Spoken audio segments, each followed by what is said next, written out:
Segera download yang Quran disebut oleh Tadabbur, Al-Quran, dia meraih tafsir kebaikan. dalam genggaman Dan contoh, Anda. bulan Ramadan adalah bulan Al-Quran.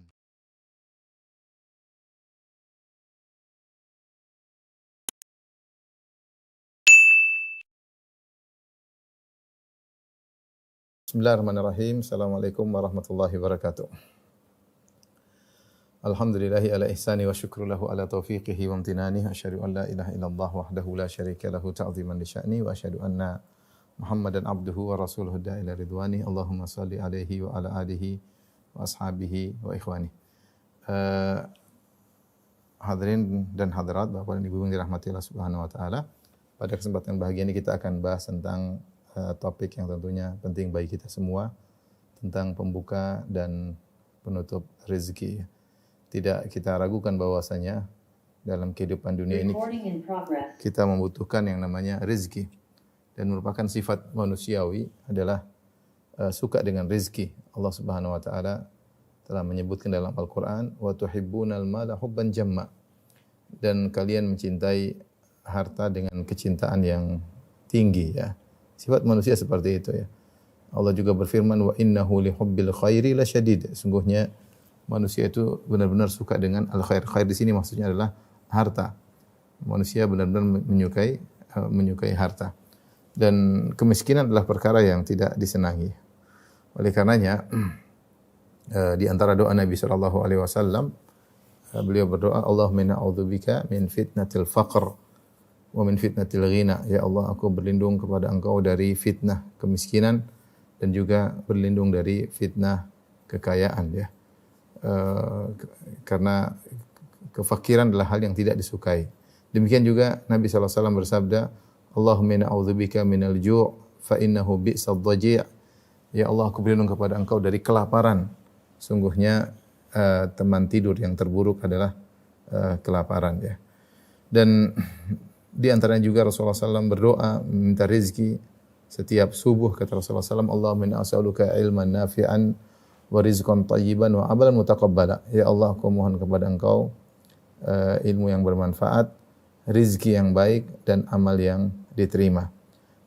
Demikian juga dalam salat kita selalu berdoa, ketika duduk di antara dua sujud kita berdoa, warzuqni, ya Allah berikanlah rezeki kepadaku. Dan Allah menamakan dirinya di antara nama-namanya adalah Ar-Razzaq, Sang Maha Pemberi rezeki.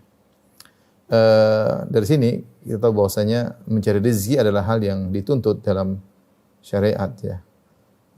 Allah Subhanahu wa taala berfirman dalam Al-Qur'an, ya, fa idza qudiyatis salatu fantashiru fil ardi wabtaghu min fadlillah. Jika telah selesai salat Jumat, wahai para lelaki, fantashiru fil ardi, maka bertebarlah kalian di atas muka bumi, wabtaghu min fadlillah, dan carilah karunia Allah, itu cari rezeki.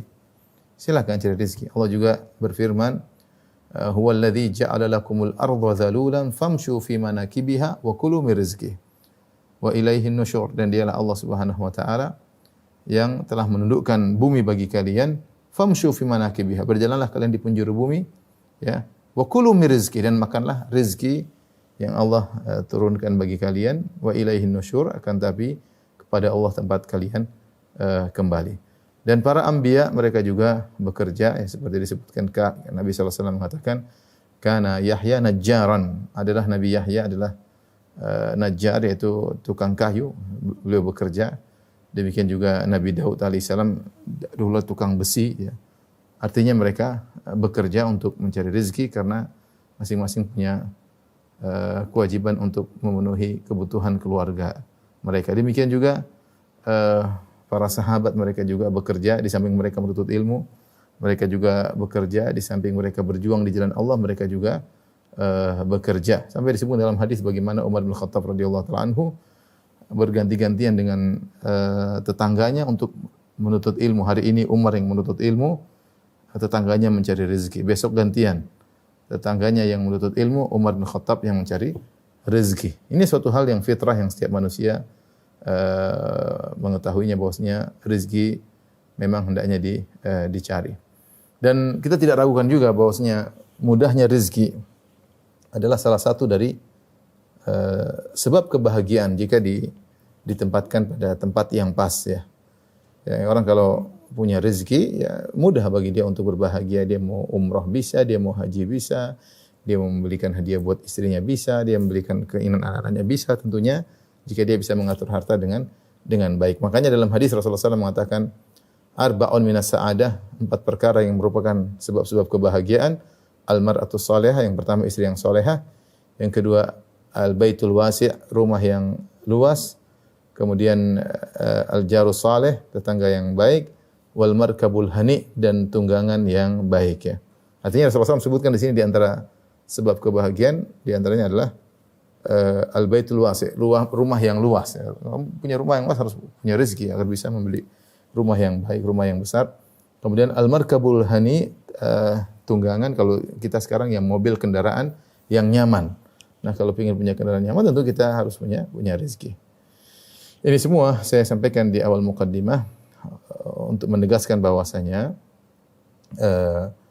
namanya mencari rezeki, cinta dengan rezeki, suka dengan rezeki adalah fitrah manusia, lelaki maupun wanita. Jadi wanita suka memakai perhiasan, suka memiliki barang-barang yang indah, ini semua adalah fitrah manusia.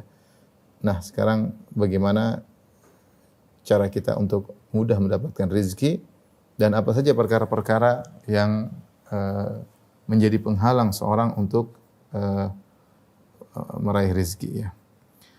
Ikhwan dan akhwat yang dirahmati Allah Subhanahu wa taala, meskipun rezeki sudah ditetapkan kadarnya dan jumlahnya ya bagi seseorang ya, dan kadar tersebut tidak akan berubah sebagaimana dalam hadis ya, ketika seorang masih dijanin kemudian dalam perut ibunya, kata Nabi, fayursalu ilaihi malak, maka dikirimkanlah malaikat kepada janin tersebut, fayanfukha fihi ruh, maka malaikat pun meniupkan ruh kepada janin tersebut. Wa yu'maru bi arba'i kalimat, kemudian malaikat disuruh untuk mencatat 4 perkara, di antaranya bikatbi rizqihi wa ajalihi, bahwasanya ini janin dicatat rizkinya dan juga dicatat ajalnya.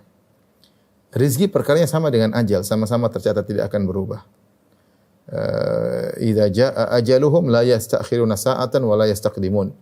Bahwasanya jika telah datang ajal seorang tidak akan bisa ditunda-tunda, tidak bisa dimajukan dan tidak bisa diakhirkan. Tepat pada waktu ajalnya. Ya, ajal akan datang meskipun dalam kondisi super sehat, dalam kondisi apapun, terjaga penjagaan yang ketat. Jika datang ajal tidak akan tertunda meskipun hanya sekejap.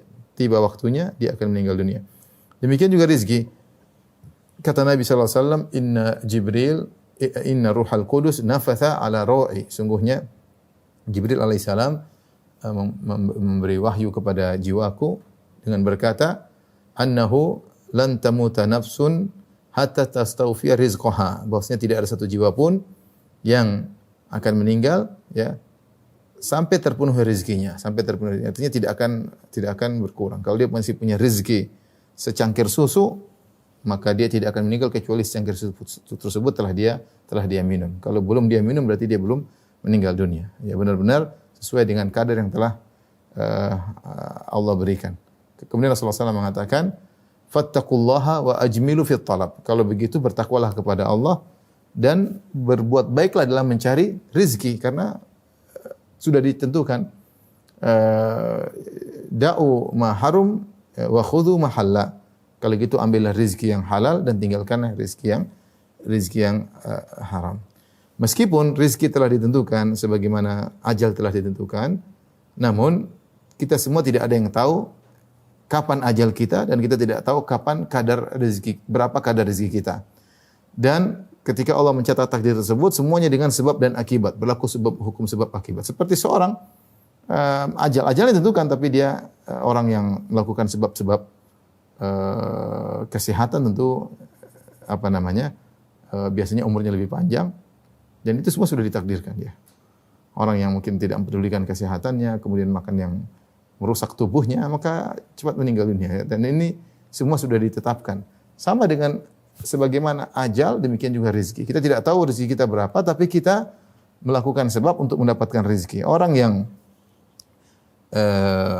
dicatat rezekinya sekian, ditakdirkan juga dengan sebab-sebab dia untuk bisa mendapat rezeki tersebut.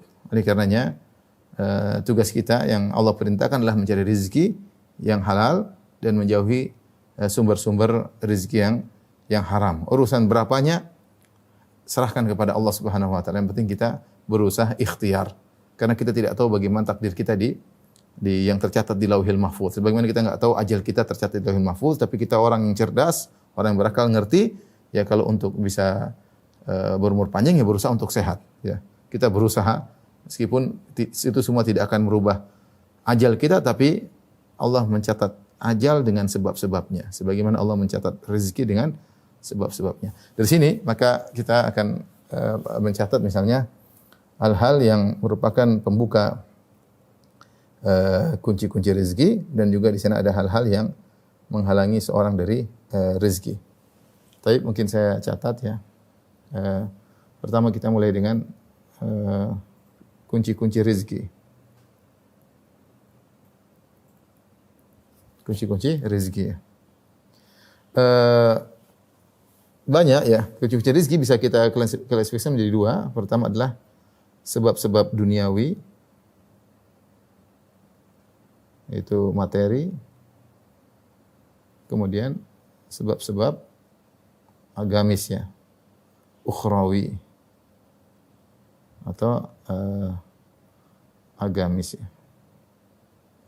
Adapun sebab-sebab yang duniawi, ya ini masing-masing berusaha sesuai dengan keahliannya. Nabi sallallahu alaihi wasallam bersabda, Nabi sallallahu alaihi wasallam bersabda, "Antum a'lamu bi umuri dunyakum." Kalian lebih paham tentang urusan apa dunia kalian. Kalian lebih ngerti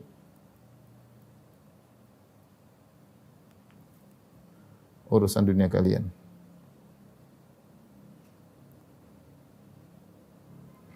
Artinya terserah orang mau mencari rezeki dengan pintu-pintu rezeki yang banyak, mau jadi dokter misalnya, ya ini silakan, ya menjadi konsultan misalnya, mau jadi pedagang, bebas-bebas aja ya.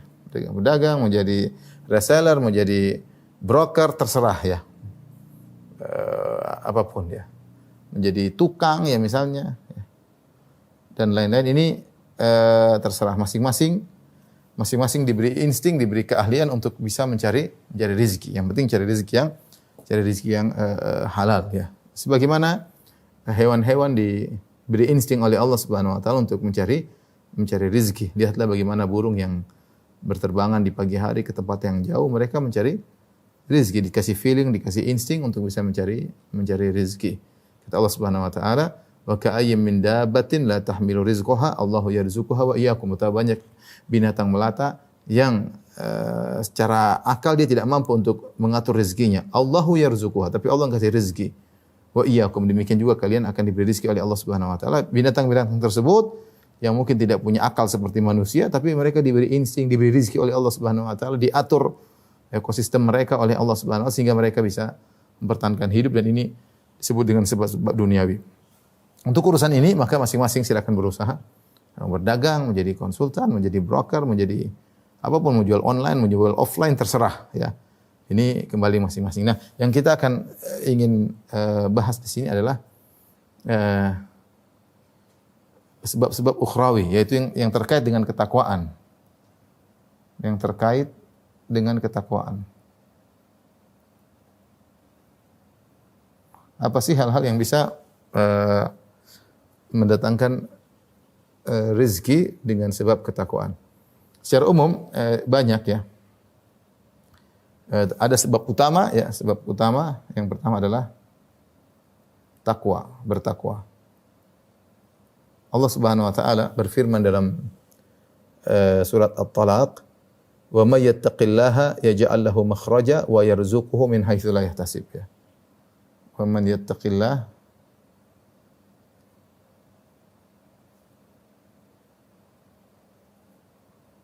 yaj'al lahu makhraja wa yarzuquhu min haitsu la yahtasib.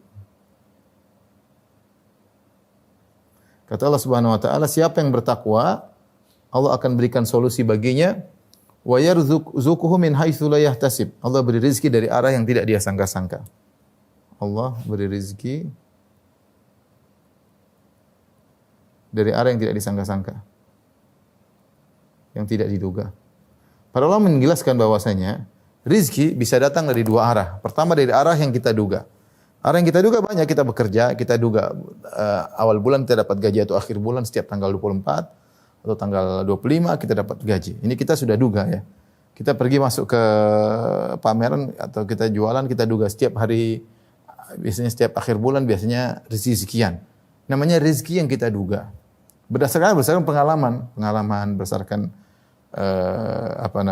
kebiasaan seperti ini. Dan ini biasanya para pedagang mereka ahli. Mereka bilang biasanya kalau misalnya yang menjual restoran, biasanya kalau hari ini sekian, biasanya kalau ketika Ramadan sekian, habis Lebaran, mereka ngerti dan ini namanya rezeki yang diduga-duga. Tapi ada rezeki yang di luar dugaan. Tahu-tahu membludak, tahu-tahu ada yang kasih hadiah misalnya. Tahu-tahu ada yang jual barang murah, kita dapat rezeki nomplok ya.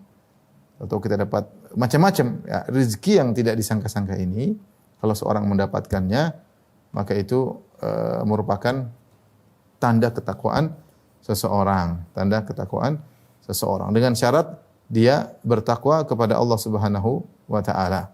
Apa itu takwa? Yaitu berusaha meninggalkan kemaksiatan sebisa mungkin. Itu namanya takwa. Anta ja'ala bainaka wa baina adzabillahi wiqayah. Itu kau menjadikan penghalang antara engkau dengan azab Allah Subhanahu wa taala. Itu namanya takwa. Orang yang bertakwa akan dimudahkan rezekinya. Tentunya tidak harus dia kaya raya, tidak, tapi Allah berikan dia kebahagiaan.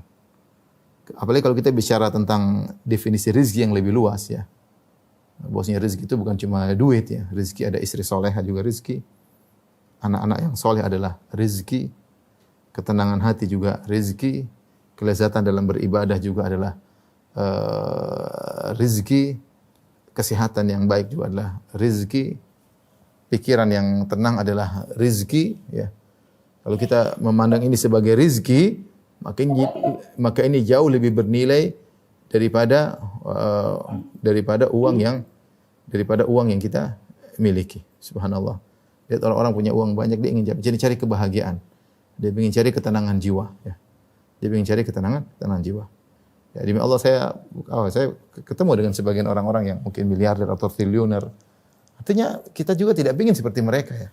Ketemu kemudian dia sedang rapat urusan duniawi, subhanallah kesana kemari, belum tentu dia bahagia, belum tentu lebih bahagia daripada kita. Maksud saya ketika kita bicara konsep rezeki tidak terbatas pada duit, pada dolar dan rupiah, pada uang, pada aset, kita bicara dengan definisi yang lebih luas seperti kesehatan, seperti istri yang soleha, anak-anak yang nurut, kemudian kebahagiaan hati, mudah untuk beribadah dan macam-macam. Maka ketakwaan ini benar-benar punya efek yang luar biasa ya.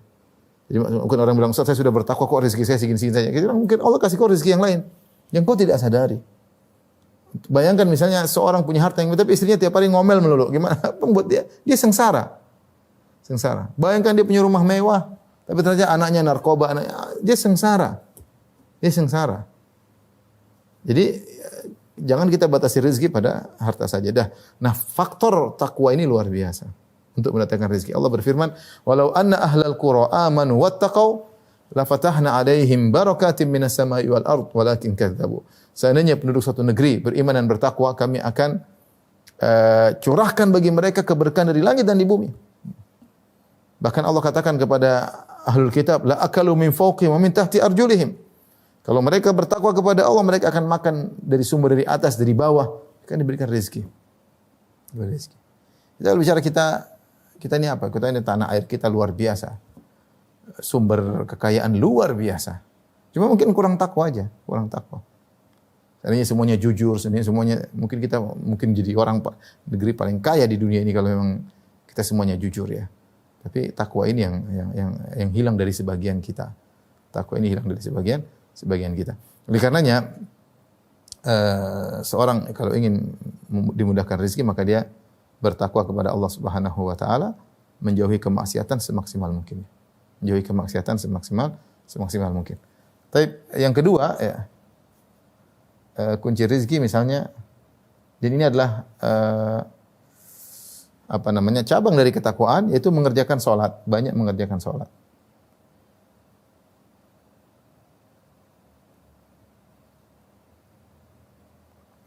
Dalam Al-Qur'an dalam surat Thaha 132 di akhir surat Thaha kata Allah Subhanahu 132 ya. Kata Allah Subhanahu wa taala, "Wa'mur ahlaka bis-salati wastabir 'alaiha la nas'aluka rizqan nahnu narzuquk." Perintahkanlah keluargamu untuk salat. Wastabir 'alaiha, dan bersabarlah untuk salat. La nas'aluka rizqan, kami tidak minta rezeki kepadamu. Nahnu narzuquk, justru kami yang beri rezeki kepadamu. Wal aqibatu littaqwa, dan kesudahan yang baik bagi orang yang bertakwa. Jadi ini ayat menunjukkan bahwasanya mengerjakan salat dan menyuruh anak istri salat sebab rezeki. Banyak mengerjakan salat dan menyuruh keluarga salat. Ya, keluarga salat. Anak ditelepon gimana, sudah salat belum? Istri ditanya sudah salat belum? Dan sabar dalam menyuruh mereka. Ya, karena Allah mengatakan perintahkanlah wa'mur ahlaka bis salat, perintahkan keluargamu untuk salat. Ya, wastabir 'alaiha, dan bersabarlah untuk salat, sabar untuk menyuruh mereka salat, dan kamu juga bersabar untuk salat. Kemudian kata Allah, la nas'aluka rizqan, kami tidak minta kau rezeki. Artinya, jangan sampai kau sibuk cari rezeki sehingga kau lupa salat. Jangan sampai kau sibuk cari rezeki kau lupa untuk menyuruh anak istrimu salat. Nahnu narzuquk, justru kami yang kasih kau rezeki. Sudah, tenang aja. Kau cari rezeki sebagaimana biasanya, sempatkan waktu untuk nelpon anak, nelpon istri, tanya mereka sudah salat atau belum. Pastikan mereka salat. Nah, itu cara Allah memberikan rezeki, mudah memberi rezeki pada seseorang dengan rajin salat dan menyuruh orang untuk salat.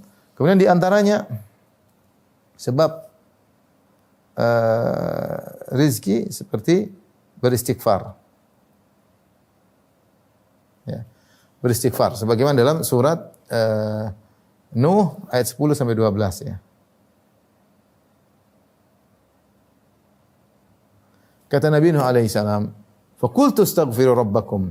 Nabi Nuh berkata kepada kaumnya, aku berkata kepada mereka, "Istaghfiru rabbakum," beristighfarlah kepada Rabb kalian. "Innahu kana ghaffara," sungguhnya Allah itu Maha Pengampun. Kalau Allah sudah mengampuni kalian, yursilis samaa'a 'alaikum midrara, maka Allah akan turunkan hujan yang berkah, yang lebat, tapi hujan yang berkah. Wa yazidkum bi amwalin wa banin, dan Allah akan mudahkan tambahan rezeki kalian, harta dan anak-anak. Wa yaj'alakum jannatin wa yaj'alakum anhara, dan Allah akan membukakan bagi kalian kebun-kebun, dan Allah akan mengalirkan bagi kalian sungai-sungai. Ini dalil bahwasanya banyak istighfar, bertobat kepada Allah adalah sebab dimudahkan rezeki. Karena Nabi Nuh berkata, "Faqultu astaghfiru rabbakum innahu kana ghaffara." Aku katakan kepada kalian, istighfarlah, sungguhnya Rabb kalian adalah Maha Pengampun. Kalau kalian diampuni, kalau kalian beristighfar, yursilis samaa'a 'alaikum midrara, niscaya Allah akan turunkan hujan yang merupakan sumber rezeki, kesuburan, tapi hujan yang berkah. Ketika mereka tidak bertobat, Allah turunkan hujan, tapi hujan yang membinasakan mereka. Seandainya mereka bertobat, yang turun hujan berkah, bukan hujan yang membawa penderitaan. Ya. Yursilis samaa'a 'alaikum midrara wa yumdidukum bi amwalin wa banin, dan Allah akan memudahkan bagi kalian rezeki, harta dan anak-anak. Wa yaj'alakum jannatin wa yaj'alakum anhar. Allah bukakan bagi kalian kebun-kebun yang subur karena mereka itu musim kemarau. Wa yaj'al lakum anhara, dan Allah akan mengalirkan bagi mereka sungai-sungai ya. Dan ini dalil bahwasanya banyak istighfar memudahkan seorang untuk mendapatkan rezeki. Kalau kita rezeki lagi seret, susah, kita istighfar aja. Astagfirullah, astagfirullah, astagfirullah, karena tidak ada suatu musibah yang menimpa kita kecuali akibat dosa-dosa yang kita lakukan. Yang keempat disebut oleh para ulama adalah menjamin silaturahmi, dan ini adalah efeknya luar biasa. Menjalin silaturahmi. Silakan dicoba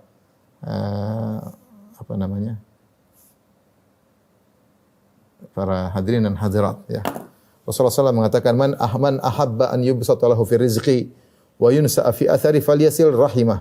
Siapa yang ingin dilapangkan rezekinya, dipanjangkan umurnya, maka sambunglah silaturahmi. Ini efeknya luar biasa. Tidak akan kita dapati seorang yang dia benar-benar suka menyambung silaturahmi.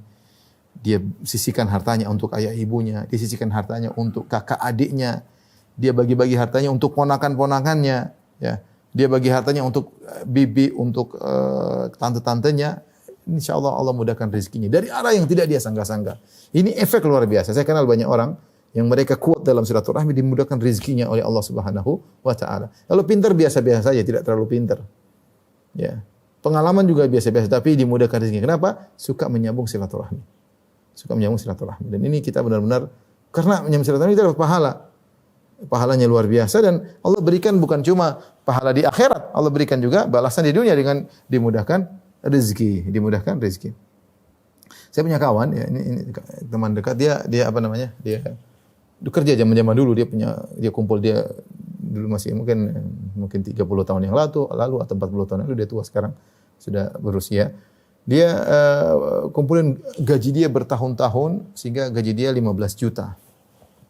Setelah bertahun-tahun dia punya tabungan 15 juta. Zaman itu. Qadarullah ibunya ditagih sama rentenir sehingga dia harus bantu ibunya melunasi hutang 13 juta. Maka dia pun uang yang sudah dia kumpulkan dia rencana untuk membuka usaha baru. 15 juta dulu banyak ya. Dia ingin buka usaha baru ya.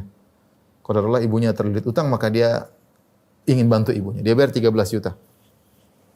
Setelah dibayar rentenir tersebut, maka dia tanya sama ibunya, "Bu, masih punya utang lagi enggak? Coba ibu cek-cek lagi." Ibunya cek. Ternyata masih 2 juta lagi belum dibayar. Maka dia tambah lagi ibunya 2 juta, maka habislah tabungannya, total habis. Subhanallah. Dia cerita sama saya. Sekarang ini kawan saya ini kerja mungkin 1 bulan cuma 3 jam. 3 jam aja cuma telepon cuma penghasilan dia ratusan juta tiap bulan ya. Artinya subhanallah dengan sedikit berkorban Allah mudahkan bukakan pintu rezeki dan itu pintu rezeki yang berkesinambungan. Saya dapat juga ternyata dia umrohkan bibinya, umrohkan ini, bantu ponakannya, bantu ini, masya Allah. Jadi ini apa namanya sebab yang sangat kuat yang di luar nalar. Ya kita berusaha beramal soleh mencari pahala dari Allah, tapi ini bonus yang Allah berikan. Pahala di akhirat lain lagi, tentu lebih lagi daripada yang kita bayangkan. Rezeki yang Allah akan berikan di surga kalau seorang menyambung silaturahmi. Tetapi di dunia Allah akan berikan mukaddimah berupa bonus, berupa dimudahkan rezeki dan ini efeknya luar biasa. Yang percaya silakan, yang enggak ya. Dimudahkan rezekinya, dipanjangkan umurnya oleh Allah Subhanahu wa taala. Kemudian juga ya makanya seorang jangan sampai dia salah prioritas. Sebagian orang masya Allah kalau buat teman-temannya dia royal ya, tapi kalau buat keluarganya, kakak, adiknya, ponakannya, bapaknya, ibunya perhitungan ini salah. Silaturahmi lebih utama daripada menyambung persaudaraan sesama teman, karena kalau sesama teman ini bukan silaturahmi, sekedar menambah tali ukhuwah persaudaraan. Tapi kalau rahim itu adalah orang-orang spesial, yaitu ayah kita, ibu kita, nenek kita, tante kita, bibi kita, kakak kita, adik kita, ponakan kita. Ini ring satu yang harus kita perhatikan. Kita sisihkan uang untuk bisa rezeki untuk bisa diberikan kepada mereka.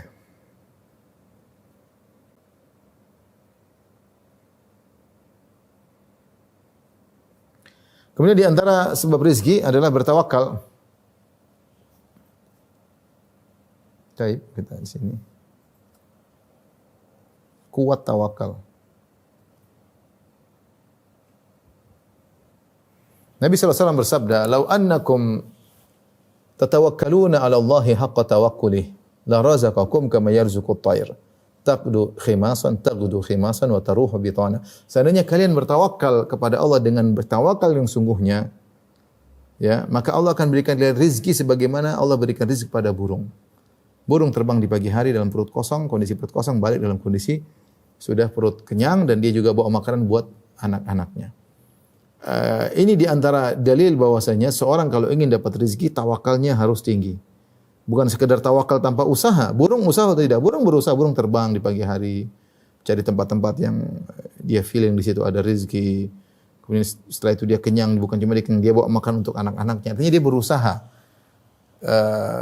Maka seorang berusaha bertawakal kepada Allah. Sampai dalam satu hadis Rasulullah SAW mengatakan, "Yadkhulul jannah min ummati aqwamun afidatum ka afidatit tayr." Akan masuk surga suatu kaum yang hati mereka seperti hati burung.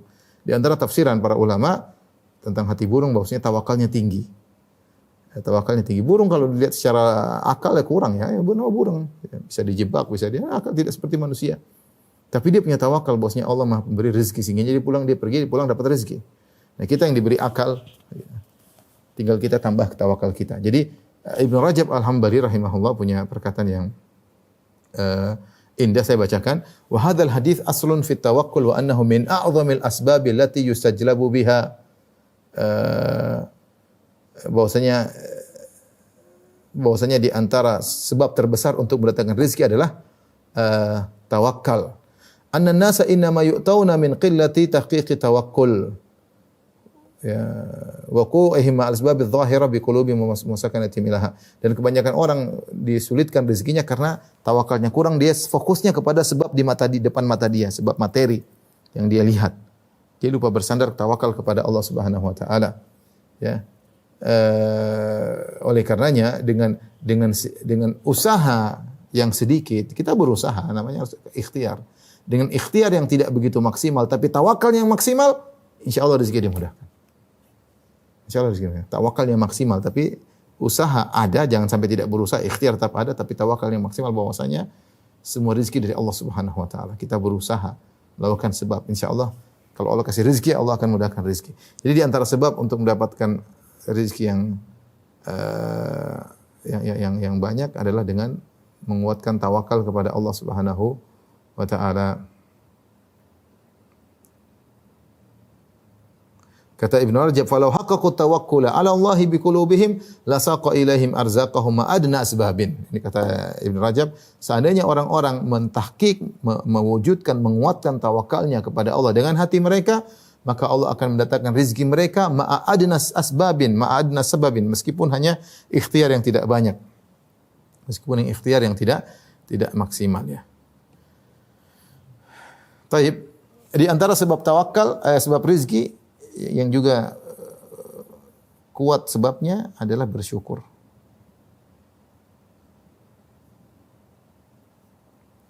Bersyukur ini sebenarnya ada beberapa hal. Di antaranya masalah hati, itu kita merasa alhamdulillah. Kita muji Allah, alhamdulillah. Dan Allah telah mengatakan, wa iz ta'adzana rabbukum la in syakartum la azidannakum. Dan Tuhanmu telah memberi pengumuman, yaitu Allah beri pengumuman, pemberitahuan. La in syakartum, kalau kalian bersyukur, la azidannakum, maka sungguh aku akan menambah bagi kalian. Tinggal kita bersyukur, dan syukur itu bukan cuma pengakuan yang diucapkan. Kita bersyukur tapi hati tidak bersyukur, hati tidak puas, merasa apa yang Allah berikan itu kurang, merendahkan karunia Allah Subhanahu wa taala. Di antara hal yang bantu kita untuk bersyukur, kita lihat orang yang lebih susah daripada kita. Kata Nabi sallallahu alaihi wasallam, "Unzuru ila man asfala minkum wa la tanzuru ila man fawqakum, fa innahu ajdaru alla tazdaru ni'matallahi alaikum." Ya. Janganlah lihat ke atas, lihat ke bawah. Kalau lihat ke bawah, kalian tidak akan meremehkan nikmat yang Allah berikan kepada kalian. Jelas, bersyukur Allah beri tambahan. Ya. Sering memuji Allah, alhamdulillah, diberi rezeki, alhamdulillah, alhamdulillah. Maka Allah akan berikan tambahan sedikit demi sedikit. Terus sampai kita mendapatkan rezeki yang berkah, yang memang pas bagi kita untuk menjaga ketakwaan kita. Allah mungkin tidak beri rezeki banyak-banyak, khawatir kalau banyak seorang lupa diri. Tapi di antara pintu rezeki adalah bersyukur. Bersyukur kepada Allah. Ajarkan istri kita untuk pandai bersyukur. Ya. Ajarkan anak-anak kita untuk pandai bersyukur. Di kita pun harus banyak bersyukur. Di antaranya haji dan umrah.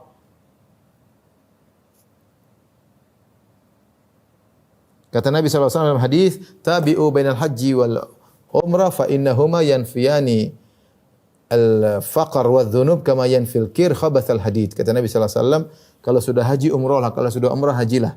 Ini bagi yang diberi kelapangan, yang diberi kemudahan. Ya, sering haji, sering umrah. Bukan berarti tiap bulan, tapi maksudnya ada rezeki kita 2 tahun sekali, kayak setahun sekali, kayak kalau memang ada rezeki.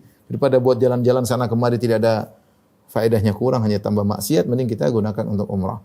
Kata Nabi sallallahu alaihi wasallam, fa innahuma, sungguhnya haji dan umrah itu yanfiyanil faqr wa dhunub, akan mengkikis dosa-dosa dan kemiskinan. Kama yanfil kir khabathal hadid, sebagaimana alat pandai besi menghilangkan karatan. Ya, jadi seorang akan terjaga rezekinya dengan dia berumrah dan berhaji. Karena haji dan umrah menjaga dia jangan sampai terkena kefakiran, sebagaimana Nabi SAW sebutkan. Makanya para sahabat dahulu mereka selalu haji, karena dulu mudah untuk bisa berhaji. Mereka juga selalu semangat untuk umrah. Kemudian di antara yang lain juga, yang ketujuh adalah sedekah. Kata Nabi SAW, mana qasat sadaqatun min mal. Sedekah tidak akan mengurangi harta. Ini juga butuh keimanan. Kata Nabi, mana qasat sadaqatun min mal. Sedekah tidak akan mengurangi harta. Artinya kalau kita punya uang 1 juta, kita sedekahkan 100 ribu, nominalnya tentu berubah jadi 900 ribu. Tapi Nabi bilang tidak akan mengurangi. Artinya jangan kalau 900 ribunya, dia akan kembali lagi atau lebih. Nanti sudah lihat orang yang rajin sedekah, pasti rezekinya dimudahkan. Yang penting dia sedekah dengan benar, dengan tulus, dengan ikhlas ya. Bahkan yang menakjubkan ya, saya punya teman-teman yang juga punya teman-teman non muslim, mereka juga meyakini akan hal ini ya. Karena hukum alam yang berlaku ya. Allah sudah buat hukum alam seperti itu. Tapi ada misalnya saya teman kerja dengan orang kafir, orang non muslim, dia bilang, ini ambil duit kasih anak yatim di sekolah, ini buat musolamu, ini buat masjidmu. Subhanallah. Kenapa dia meyakini rezeki dia terjaga dengan hal seperti itu? Banyak bersedekah, ya, banyak bersedekah. Ya. Jadi ini adalah sebab yang sangat luar biasa. Nabi mengatakan, mana qasat sadaqatun min mal. Sedekah tidak akan mengurangi harta. Yang bilang Nabi, banyak kamu yang 1 juta, kamu sedekahkan 900 ribu, akan kembali jadi 1 juta atau bahkan lebih. Bagaimana caranya? Itu urusan Tuhan. Bukan urusan kamu, di luar nalar kamu. Pokoknya itu urusan Tuhan. Di luar urusan, di luar kemampuanmu, di luar nalar kamu. Tinggal kita yang penting mau bersedekah atau tidak. Karena sedekah tidak mengurangi pahala, tidak mengurangi rezeki, bahkan menambah rezeki. Dan Allah telah berkata, ya bani Adam, anfik unfik alaik. Wahai anak Adam, berinfaklah, aku akan berinfak padamu. Wa ma anfaqtum min khairin fahuwa yukhlifuh wa huwa khairur raziqin. Apapun yang kalian keluarkan, maka akan diganti. Dan Allah sebaik-baik pengganti, dan Dia sebaik-baik pemberi rezeki. Allah akan ganti. Allah sudah janji. Ma anfaqtum min syai'in fahuwa yukhlifuh. Wa ma anfaqtum min syai'in fahuwa yukhlifuh wa huwa khairur raziqin, dalam surat Saba ayat 39. Jadi sedekah ini luar biasa. Lihatlah Abdurrahman bin Auf. Semakin dia bersedekah, semakin banyak hartanya. Tidak bisa habis. Bersedekah tambah banyak, bersedekah tambah banyak. Karena sedekah itu menambah rezeki. Lihat Abu Bakar radhiyallahu anhu menyedekahkan seluruh hartanya. Apa jadi miskin? Tidak, dia kaya lagi. Dia sedekah lagi seluruh hartanya. Apa jadi miskin? Tidak, dia kaya lagi. Ya, luar biasa. Utsman bin Affan pun demikian ya. Kemudian di antaranya bagi yang para jomblo, jangan lupa untuk menikah ya. Kata Allah Subhanahu wa taala, "Wa ankihul ayyama minkum was-solihin min ibadikum wa imaikum iyakunu fuqara yughnihimullah min fadli." Nikahkanlah orang-orang yang jomblo di antara kalian yang belum punya istri, yang belum punya suami, nikahkanlah. Demikian juga zaman dulu budak-budak kalian yang pantas untuk nikah, nikahkanlah. Iyakunu fuqara, kalau mereka tidak mampu, yughnihimullah min fadli, maka Allah akan memberi karunia kepada mereka. Dan dalam hadis kata Nabi SAW, salah satu hakun ala Allahi aunuhum, 3 orang yang Allah pasti bantu mereka, di antaranya an-nakih yuridul afaf, seorang yang menikah yang dia ingin menjaga kehormatannya. Kita enggak usah bicara jauh, kita saja ya.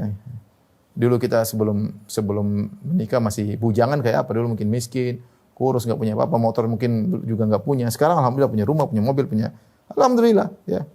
Karena kita punya istri, punya anak, Allah tambah rezeki. Allah tambah rezeki. Dan ini insyaallah semuanya sudah enggak ada yang jomblo, tapi sekedar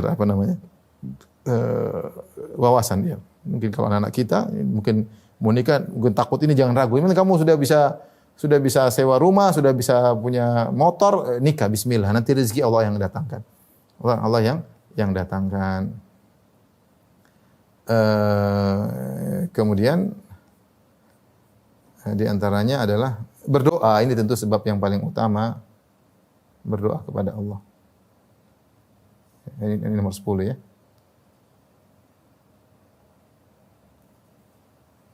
5, 6, 7, 8, 9, 10. Bahkan dia adalah sebab yang utama. Kata Imam Syafi'i rahimahullahu taala, atahza bid-du'ai wa tasdarihi wa ma tadri bima sana'ad du'a'u. Apakah engkau meremehkan doa dan menganggap dia remeh, menggampangkan doa? Kau tidak tahu apa yang bisa dilakukan oleh keajaiban yang dilakukan oleh doa. Maka seorang berdoa kepada Allah Subhanahu wa taala, bangun di tengah malam, kemudian salat malam, mengadakan kedua tangannya, mengatakan ya Razzaq, wahai pemberi rezeki, beri rezeki padaku, rezeki yang halal, rezeki yang berkah, minta kepada Allah Subhanahu wa taala. Taib ini rekan-rekan sekalian, kunci-kunci rezeki Sekarang kita akan bahas tentang penutup-penutup rezeki. Tentunya sederhana, di balik 10 ini kalau kita kebalikannya berarti penutup rezeki. Sederhananya. Kalau tidak bertakwa, menutup rezeki. Kalau tidak salat, mengurangi rezeki. Kalau tidak beristighfar juga mengurangi rezeki. Tidak nyambung silaturahmi, suka silaturahmi juga mengurangi rezeki. Tidak bertawakal mengurangi rezeki. Tidak bersyukur menghalangi tambahnya rezeki. Sudah punya uang tidak mau haji, tidak punya umrah menjadikan kurang rezeki. Malas pelit bersedekah maka juga menghalangi rezeki. Tidak mau menikah juga tidak mendatangkan rezeki. Malas berdoa juga tidak mendatangkan rezeki. Secara sederhana 10 ini kebalikannya adalah penghalang rezeki. Tapi kita ingin sedikit berikan perincian. David.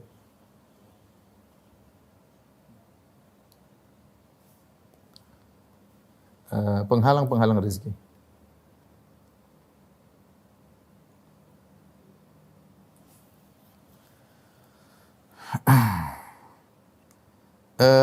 Di antaranya ya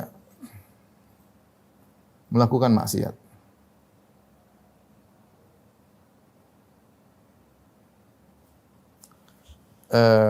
Melakukan maksiat ya. Orang yang tidak bertakwa ya akan mengulangi rezekinya ya. Saya pernah ceramah saya menyampaikan kita bicara tentang suatu negara yang mereka berharap dengan maksiat rezeki mereka banyak. Maka mungkin mereka investasi di pabrik khamar, pabrik bir, investasi di pabrik rokok misalnya, atau mungkin mereka memberi izin untuk prostitusi sehingga banyak pajak yang masuk. Menurut logika seperti itu.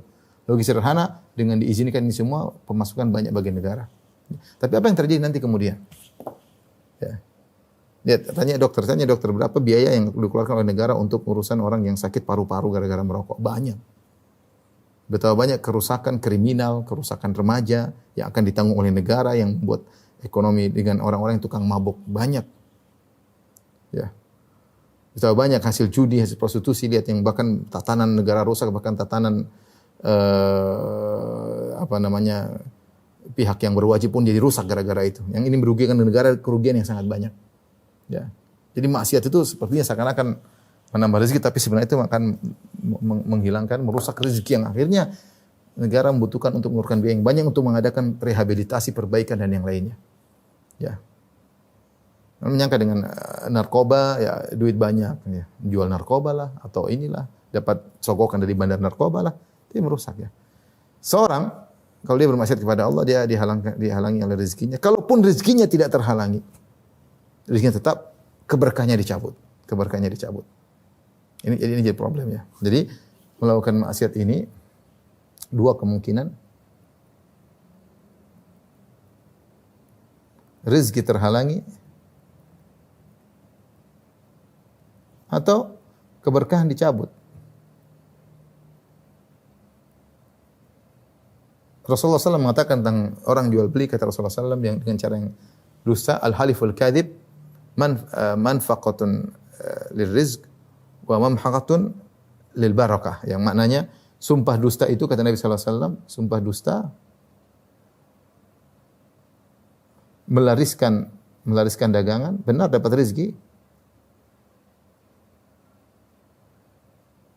tapi penghilang berkah. Tapi penghilang berkah. Kita terpedaya dengan jumlah nominal yang banyak, tapi nggak ada berkahnya. Bahagia nggak ada, istri selingkuh, suami selingkuh, anak-anak narkoba. Oleh karenanya seorang ketika terhalangi rezeki bisa jadi karena dosa. Dalam satu hadis riwayat Ahmad tapi diperselisihkan ulama tentang kesahihannya, kata Rasulullah SAW, Inna rajula la yuhramu rizq min adz-dzambi yusibuhu. Seorang benar-benar terhalangi dari rezeki akibat maksiat yang dia lakukan ya. Ini yang pertama, maksiat menghalangi rezeki atau menghilangkan keberkahan. Jangan terpedaya dengan nominal yang banyak, aset yang banyak. Kalau tidak ada keberkahan sama saja rezeki tersebut malah menipu, malah menyiksa karena keberkahannya tidak ada. Kata Nabi sallallahu alaihi wasallam dalam hadis, wa in kadzaba wa katama muhiqat barakatu bai'ih. Kalau mereka berdua pelaku akad transaksi ternyata menyembunyikan aib barang, berdosa maka akan dicabut keberkahannya. Yang kedua, di antaranya penghalang rezeki adalah pelit. Ya. Pelit gara-gara takut miskin. Ini adalah bisikan setan. asyaitanu ya'idukumul faqra wa ya'murukum bil fahsya. Wallahu ya'idukum maghfiratan minhu wa fadla.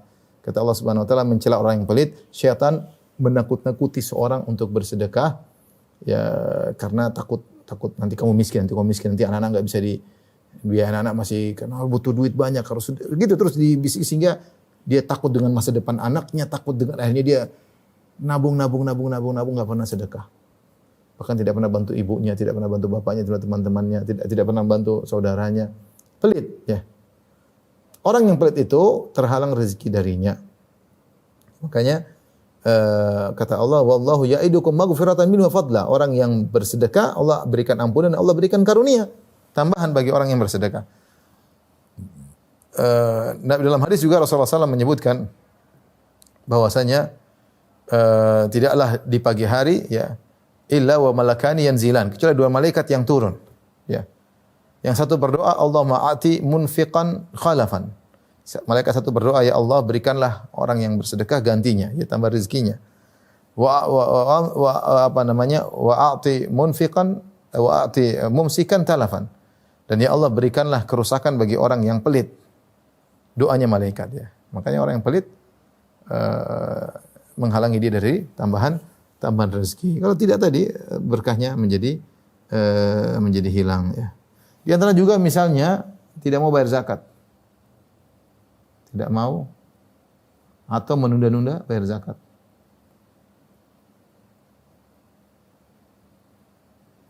Zakat ini efeknya di antaranya menjaga harta seseorang ya. Jaga harta seseorang. Ini saya punya keluarga ya. Dia di Papua kemudian dia mengalami banjir. Dia cerita sama saya. Banjir dia kemudian barang-barang jualannya rusak. Tapi ketika itu ada zakat yang harus dia bayarkan. Maka dia yakin dia bayar zakat. Kemudian dia ibadah. Alhamdulillah sekarang dimudahkan oleh Allah Subhanahu wa taala. Saya juga pernah mendengar ceramah di Idaatul Quran, itu radio Quran di Arab Saudi, tentang waktu itu ada musibah di Arab Saudi, yaitu banyak petir yang menghantam sebagian ternak-ternak sehingga banyak ternak yang mati. Akhirnya pemerintah memberikan bantuan kepada orang-orang yang mengalami musibah di satu tempat. Akhirnya orang lapor, saya kehilangan hewan sekian, banyak yang mati sekian. Maka ada seorang yang melaporkan dia banyak hewannya yang mati, dilaporkan kepada hakim. Hakim tersebut kemudian bertanya kepada dia, jangan-jangan engkau tidak bayar zakat sampai kau ditimpa dengan musibah seperti ini. Akhirnya orang tersebut pun tertunduk ya. Seorang kalau tidak bayar zakat dia terpedaya, bisa jadi suatu saat akan dihancurkan ekonominya ketika mungkin di puncak-puncaknya. Oleh karenanya seorang jangan lupa untuk bayar zakat. Dengan bayar zakat Allah akan berikan tambahan harta ya.